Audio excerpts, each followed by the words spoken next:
everybody, and welcome back to Fantasy Football. Game week 26, and we did pretty well. Got 52 points.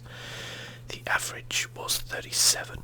I guess that may change, but probably would be around that.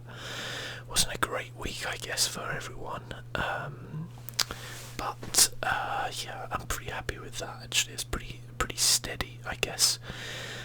Overall puts us to below 1 million, although somehow I've managed to go up in England and go up at Crystal Palace, but go down overall, which is a bit weird. And some very interesting results coming from the weekend's games. That is for sure. Some pretty predictable results and some pretty interesting results. So going over the team, De Gea got 6, got the clean sheet, as I thought he would do. Was actually very tempted to put him as captain, but chose Sterling instead. Perhaps I was a bit greedy. I think there was probably a guaranteed extra 6 points there with De Gea, but you know, that's how it goes. Otamendi and Walker just getting the 2 points because Man City conceded.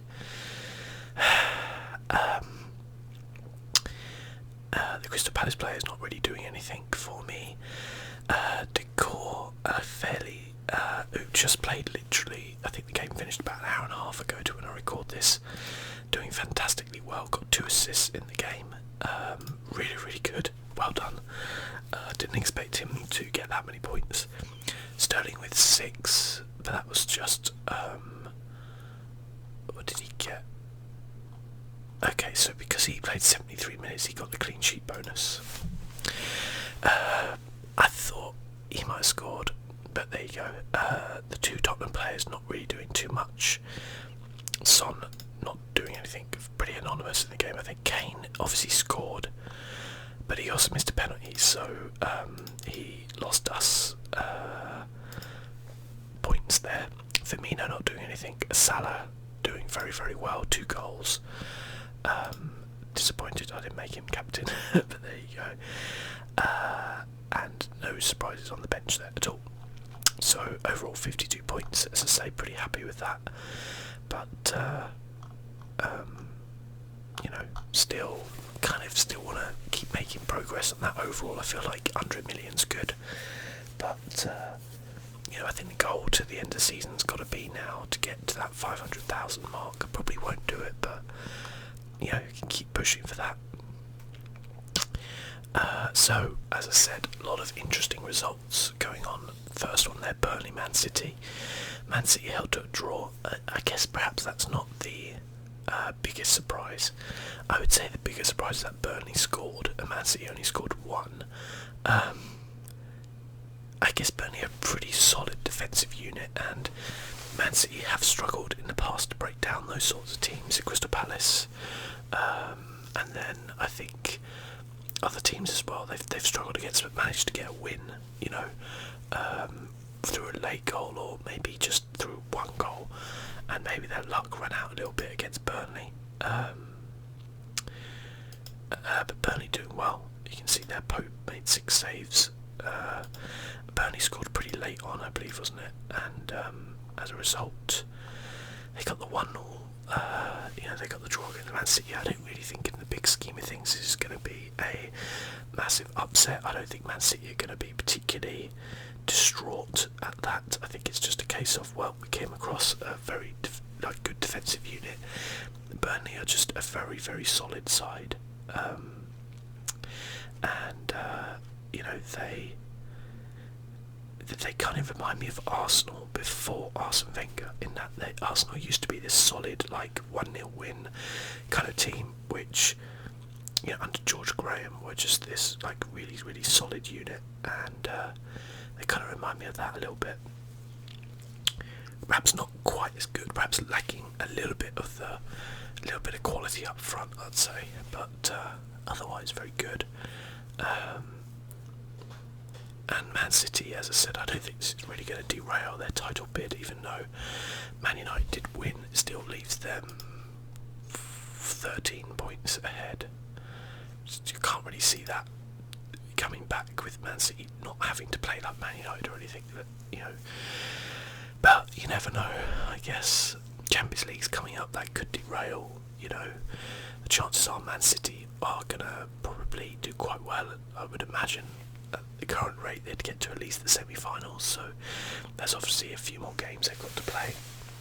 But we will see, I guess. Bournemouth getting a fantastic win against Stoke, continuing to prove me wrong when I said I thought they'd go down, up into 9th, and fantastic form. And looking at that, they've got Huddersfield next. You'd have to imagine that they will win that game in the type of form Huddersfield are in. You can see all the L's there under Huddersfield. So I think they're going to be safe this season. As I kind of said last time, I worry for them if Eddie Howe was to leave. But that's not saying that that's going to happen, because it doesn't seem like a lot of those teams are willing to take a bit of a punt on him. When I say those teams, I mean teams which are better than Bournemouth, of which obviously the top 6 there, that top 6 are never really going to go for an English manager ever again, I would imagine, unless Eddie Howe does miraculous things and wins cups, or makes a late bid for the Champions League. But I guess maybe Leicester, perhaps. He actually ironically used to be a manager at Burnley in between his 2 spells at Bournemouth. Everton, he would be a really good signing for Everton, I think, but Everton have got their own problems right now.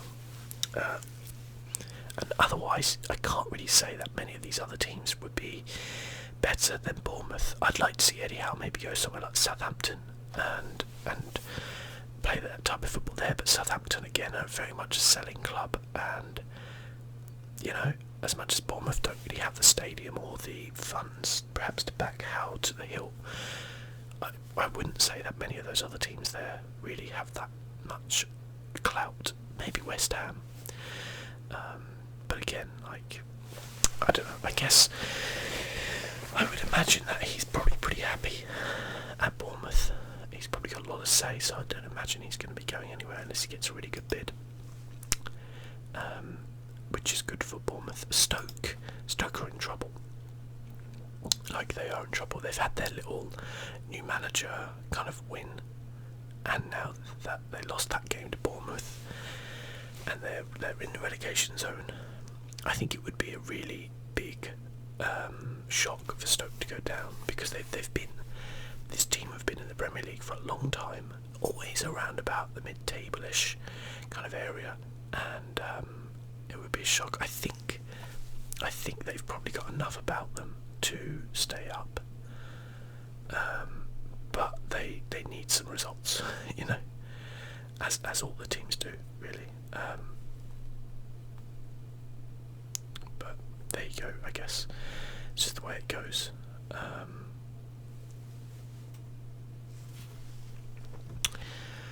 So, next up we have Brighton beating West Ham 3-1. Gleb Murray scoring again. Again, West Ham, I think they're going to be okay, but I really don't see much of an improvement with David Moyes being there. There is, they do seem to be a bit more organised, a bit more compact, but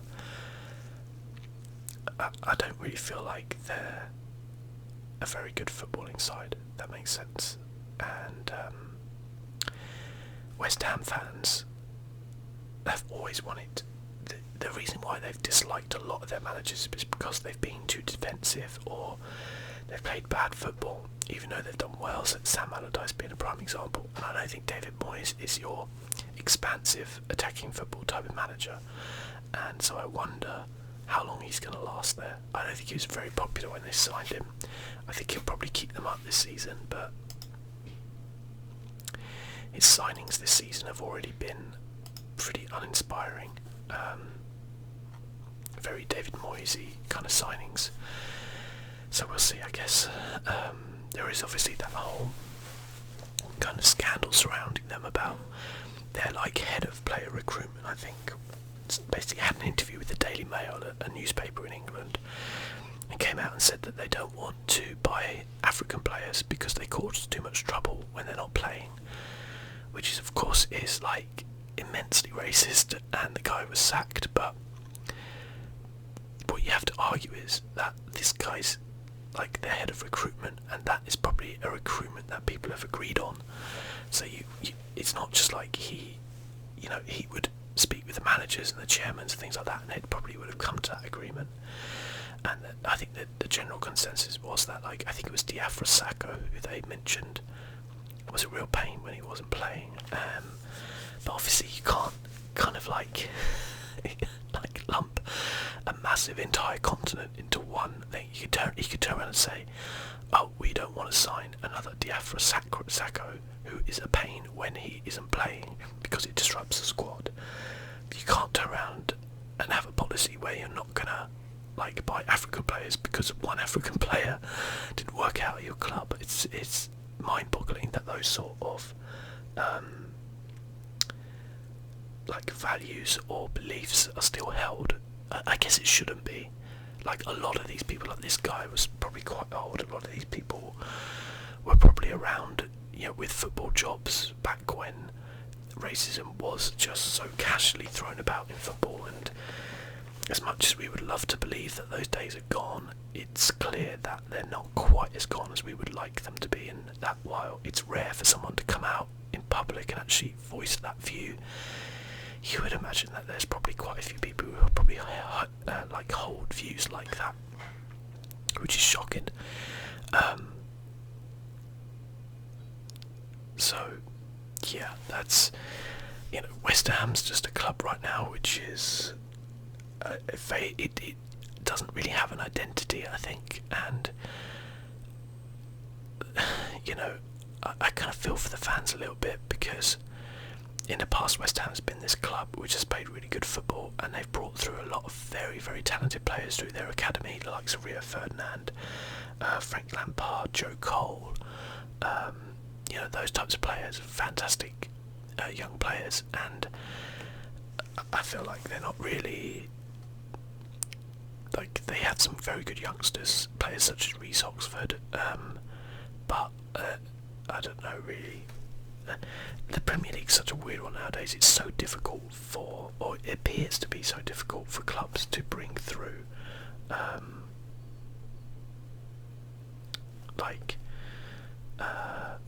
it appears to be so difficult for clubs to bring through young players, although there are some clubs which do it very, very well. Southampton obviously being one.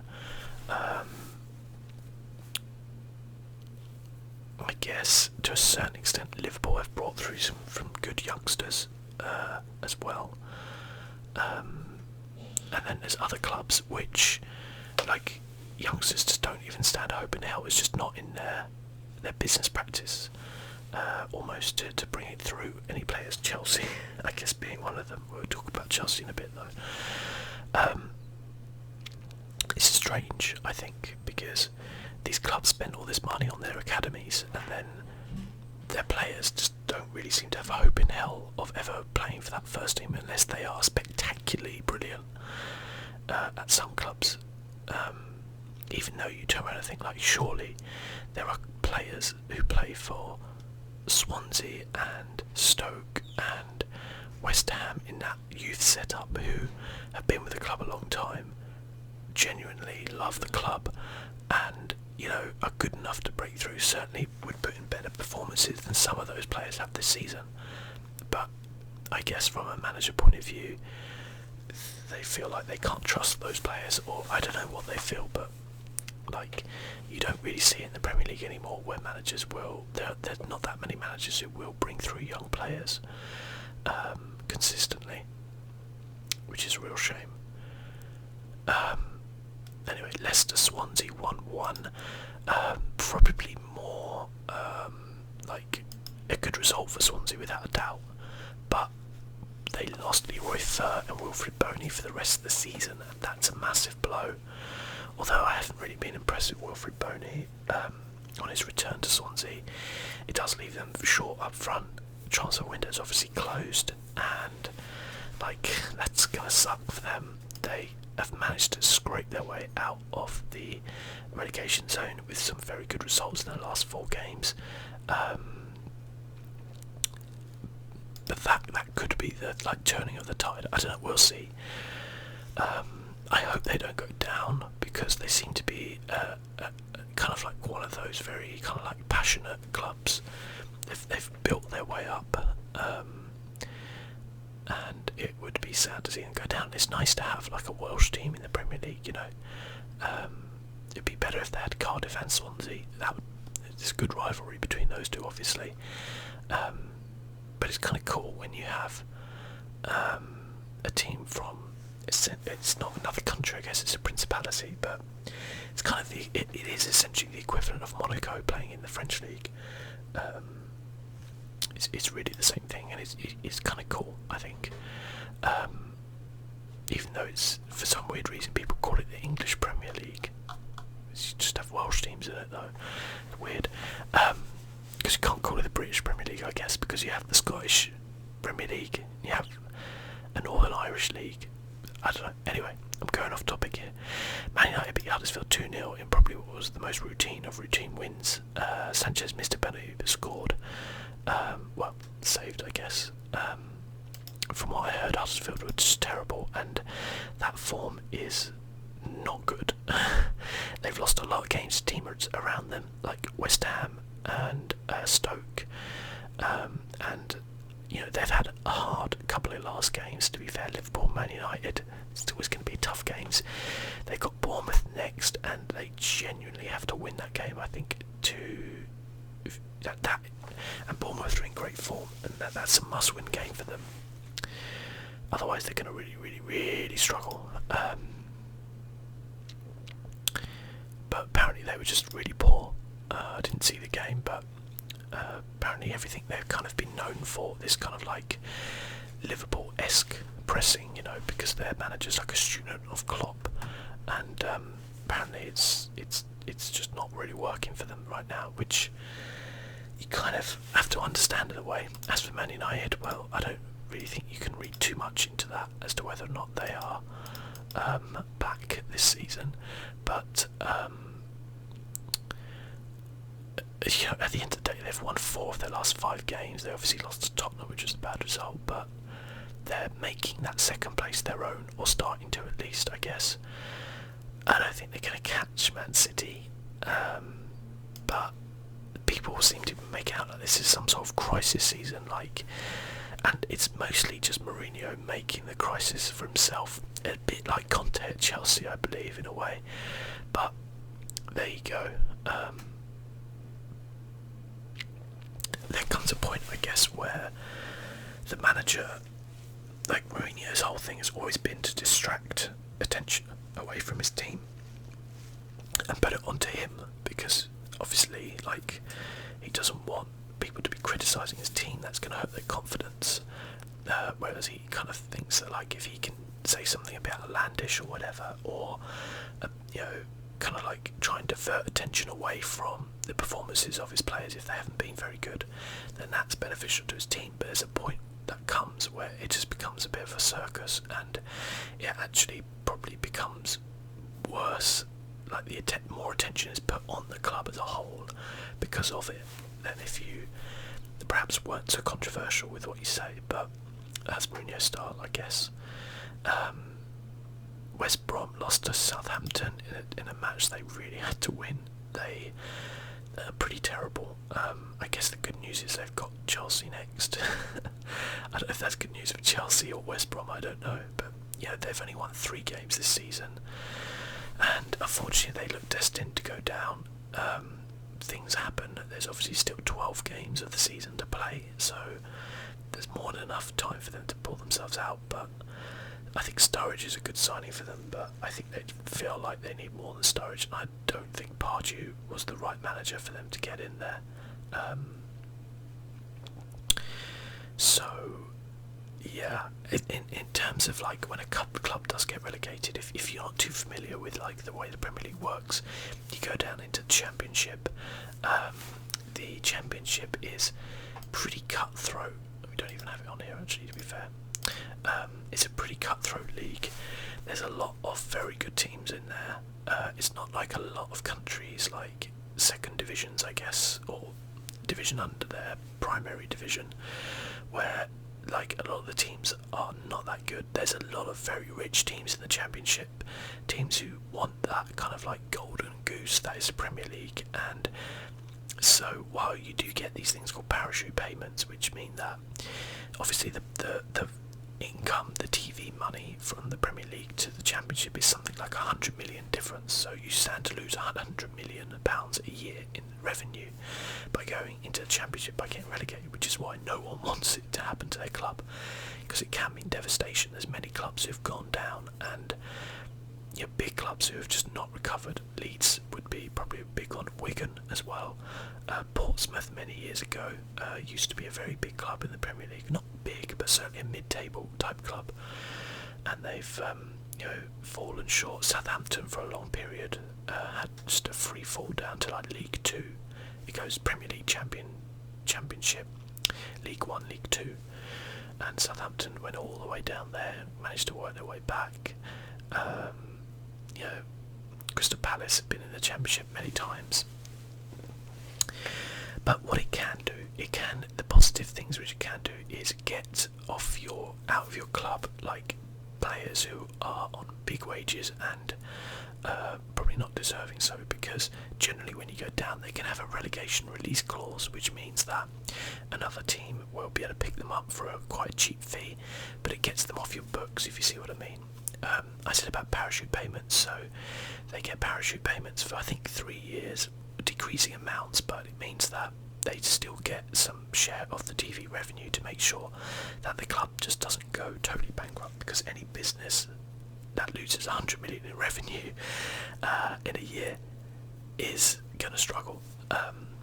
So yeah, that happens, and it's also why teams are very reluctant when they go up to really spend big unless they have a very rich backer, because number one, financial fair play is a thing, but that's a whole other topic, and number two, like if they go back down again and get relegated, which there's a very high likelihood you do, then you obviously have all those wages to pay on players. So relegation's a pretty bad thing, and the Championship's a very good and very tough league to get out of and get promoted, so nobody wants to get relegated, but it can be good for your club, as I said, getting players out who are on horrible contracts. Sunderland would be another team who are free falling at the minute, and also it can sometimes allow your club to just go back to its basics and its roots, and Crystal Palace have been very much like that. Whenever we've been relegated, we've focused on our youth academy and bringing players through. That's where Zaha's come from, and a lot of other players, and when you have a good youth academy and you can kind of bring that through, then that can actually work in your favour, and it can re-galvanise the club, as it were. But it doesn't always happen, and that's kind of more the exception than the rule. I fear for West Brom at the minute. I'm not sure they can have enough to get out of it, but it's as I said, it's still basically Bournemouth down. Any of those teams could get relegated. I think Leicester are probably just about out of it now, a win and a draw, and they'll probably be fine. Usually they say 40 points is the target your team wants to hit to avoid relegation by the end of the season. I think it could be a little bit lower this season. It could be sort of 35 to 38, but there's a lot of teams still a long way from that target, so we'll see. It could be higher, I guess, by the end as well. I remember Crystal Palace got relegated once on like 44 or something like that. It was ridiculous. Which, like every other season, would have made them about like 13th or 12th or something. But it's just that one season, it just wasn't good enough. Arsenal won 5-1. So I guess I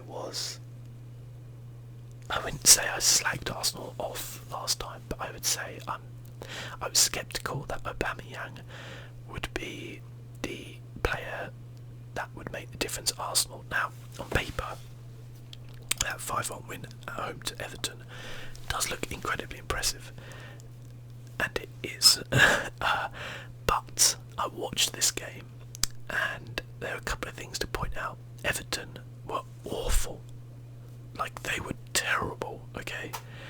and Arsenal were very, very good going forward. But Arsenal are the sort of side where this season their home form has been very, very good and their away form has been terrible. They're a team which still lacks leaders, in my opinion. Xhaka in midfield is just not good enough for them. They lost Czech to injury, I think, in this game. So Spina came in. I still feel like they're a couple of big players away from being able to mount a title challenge, or a challenge for that top four, mostly being a defensive midfielder and a centre back probably, and probably a goalkeeper as well, to be fair. But attacking wise, they do have a lot more options nowadays, and Mkhitaryan was excellent. He was definitely, I think, more suited to Arsenal than he was at Man United. Aubameyang had a really good finish. Ramsey scored a hat-trick, which, you know, Ramsey's a player who's very much in and out of form, and when he's on fire he's really good, and clearly he did very well. So yeah, interesting. We won't really know, I guess, whether or not this is a resurgence of Arsenal for quite some time, because they've got Spurs next, in case they're away to Spurs. If they win that one, then I'll take my hat off to them. But I kind of feel that they're still a little bit away from being a top four side. I feel like a lot of those players are going to have to adjust to the club and the way the club is still, and yeah, it's interesting, but you kind of have to ask yourself this question: why the hell did Arsenal not buy some of these players sooner? It's just, my mind boggles, because they're not exactly a poor club, and I don't really think, like, Mkhitaryan is obviously a very good player. Why didn't they buy him before Man United got in there? Why didn't they buy Aubameyang when he was younger? Why do they always wait until it's almost too late to actually sign these players? I don't know.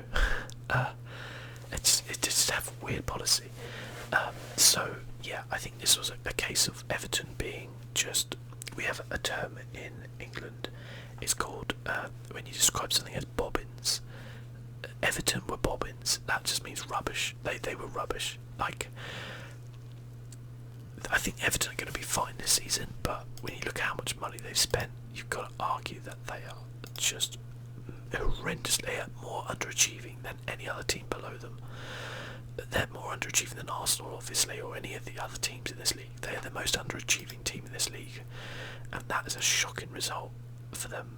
They have some very good players, and it shocks me that how bad they looked. I watched them play Tottenham, and they looked awful there. They just looked terrible, really, really bad. So I don't know what's going on there, but Big Sam's got to turn that around pretty quick. Hopefully not too quick. Maybe leave it one more game, Sam. It'll be interesting to see him come back to Selhurst Park as well. Crystal Palace won, Newcastle won. Crystal Palace did their usual thing, which was they were bobbins in the first half, but they were really good in the second half. Should probably have won the game, to be fair, but we didn't. I don't know how much these draws are going to cost us. Go away, Razor Synapse, because we've drawn the last two games, and I think they were games we should have won. Really, teams around us. At least we didn't lose, but we're still 3 points off the relegation. But I'm still very worried. Like, I feel like a good win against Everton would put my mind at ease, but it's not like it's going to be an easy game, I don't think. Newcastle, though, a draw, I guess. They've got Man United next away. Sorry, at home. Man United are away.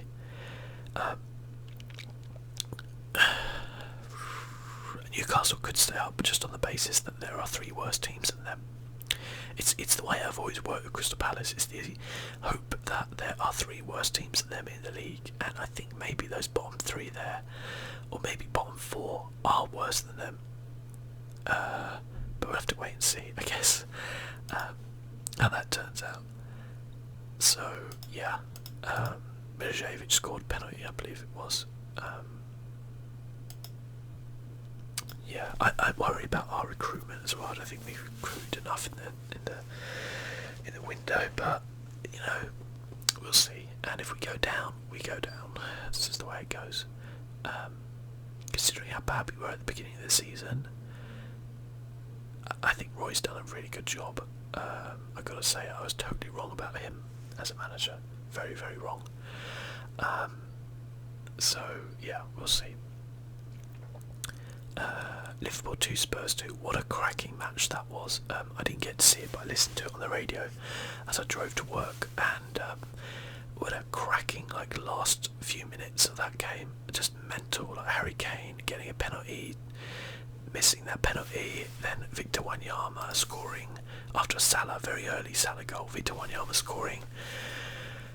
A guy, he hit that football like he hated it. Like he hit that football like it just slept with his wife or something, because I'd never seen anybody hit football that hard before. If you haven't seen that goal, look up Victor Wanyama goal versus Liverpool. It is phenomenal. He absolutely, there's a very funny comic character called Alan Partridge, and one of the things he says, he's got a foot like a traction engine, and it's true. He does, and that was a hell of a goal.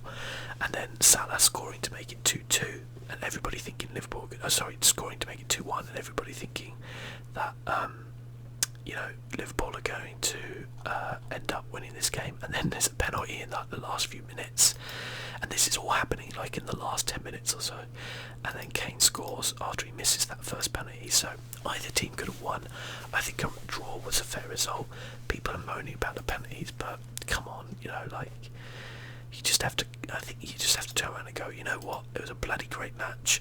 Both sides played very well, and a draw is a fair result, as I think it is, really. So yeah,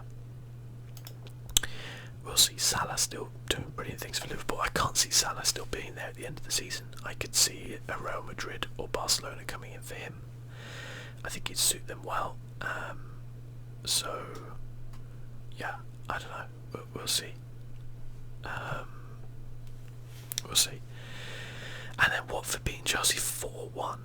3 late goals, really, which I think kind of flattered a little bit, but Chelsea were down to 10 men because of Bakayoko, sorry. Bakayoko was an old Chelsea player, wasn't he, I think? But Bakayoko got a yellow card, apparently was absolutely shit. And I said about Mourinho kind of making trouble for himself when they're not really having a bad season. And I think Chelsea, I said last time, I don't know why people think they're in this crisis. It's because of Conte. I think he's just coming out and saying too many things and being too abrasive and crusading a personal war against the club, against the club's owners, and it's just not doing him any good. He's not going to be manager by the end of the season, I don't think, at this rate. I don't know if Chelsea will. I mean, that spot, you got to say, is up for grabs. I think Liverpool will make it to Champions League. I think Man United will do, obviously. Man City obviously will do. But now this kind of three-way here between Chelsea, Tottenham and Arsenal. And I think Arsenal could get back into it. They need to beat Tottenham, though. 100% they need to beat Tottenham. If Spurs beat them, I think that's Arsenal season done. I think they won't be able to come back from that. But if they get a win there, then they need a win. I think a draw wouldn't be good enough either. Chelsea should probably beat West Brom, you would think, but you don't really know, do you? Right now. But yeah, I think it's just Conte's just kind of made this drama around himself, and it's just not really productive for the team, Uh,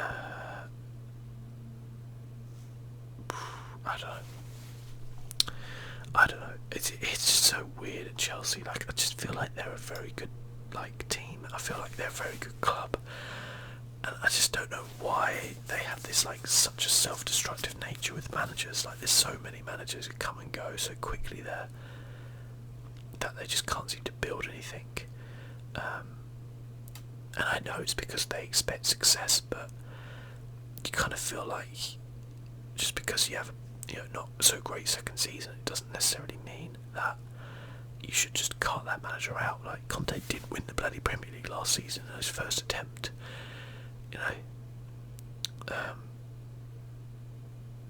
It's interesting. I mean, that's the thing. Like, I look at Chelsea and I go, you are still technically above Spurs, and everybody raves about how good Spurs are. You're 1 point off Liverpool, and everybody raves how good Liverpool are. So I kind of just scratch my head here and think, what happened? You still got some excellent players, defensively very good. I think the problem this season has been Man City's made everybody else look so bad that it's just put so much pressure on managers that they're almost losing their minds. Pep's come in and just made Man City into this team where I think people have just got to look at it and go, you know what, Man City are going to run away with this league and they're going to win it comfortably. It doesn't necessarily mean that we're that bad, because on another season when Man City weren't this good, if Pep Guardiola wasn't in there, if they have spent an absolute fucking fortune on defenders, I feel like this wouldn't be as much of a problem. But I think because that has amplified how bad everybody else is, or not even how bad, but it makes everybody else look so much more worse, that I don't know, it just feels like that's the case. I always feel like when Leicester won the league, there wasn't really anybody challenging them. All the other teams fell off. That was when Mourinho's Chelsea just completely fell apart. Man United weren't doing anything. I think it was Van Gaal then. Liverpool never got going. Spurs tried, but they just fell off. Arsenal had a late surge for second, but they were never in the running. And that really was a case of all the other teams were bad. But this season, I don't feel like all those teams are bad. I don't feel like Liverpool, Chelsea, Tottenham, Arsenal, Man United are bad. I just feel like Man City has destroyed them, mentally destroyed them, as well as on the pitch. So I think it'd be interesting, to see how that goes by the end of the season and see where that comes from, because, psychologically, if Man City win this league by, sort of 12 to 15 points by the end of the season, and then still strengthen in the summer, mentally I think they could dominate for many years, because people will just be like, how can we beat this team? They will have such a superiority complex against other teams, because it's not even sometimes about how well you play against these other teams that you're there. I mean, Man City do play quite well against them, but if you can just destroy the rest of the league every game, you've won the league. And probably from 7th place downwards, you would bet every time on Man City to beat them, possibly the exception being Burnley, I guess. But you would just bet on Man City to beat them every time, and I'm not sure you would do that with any of these other teams in the top 6. But I think Man City just have such this mental dominance now that unless that can be broken, and they can only really defeat themselves this season by losing concentration and focus and letting these other teams come back into it.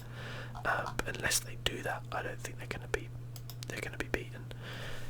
Next week we've got Spurs Arsenal. Obviously going to be a fantastic game. In terms of the rest of it, looking at that, Chelsea West Brom would be interesting. Be interesting for the Newcastle Man United. Everton Palace, I think, is going to be an interesting game as well. So there's a lot of teams playing other teams around them. Huddersfield Bournemouth, big game. Southampton Liverpool. Southampton needs something out of that game, but I would bet on Liverpool to win that. So yeah, I don't know what changes I'm going to make yet. It's only the 6th, so we've got 4 days yet. probably from looking at this, I would put in. Maybe I'll bring back a Man United player into the team. We'll see. We'll see, I guess. But anyway, guys, thank you so much for watching as usual, and I'll catch you next time. See you soon. Bye bye.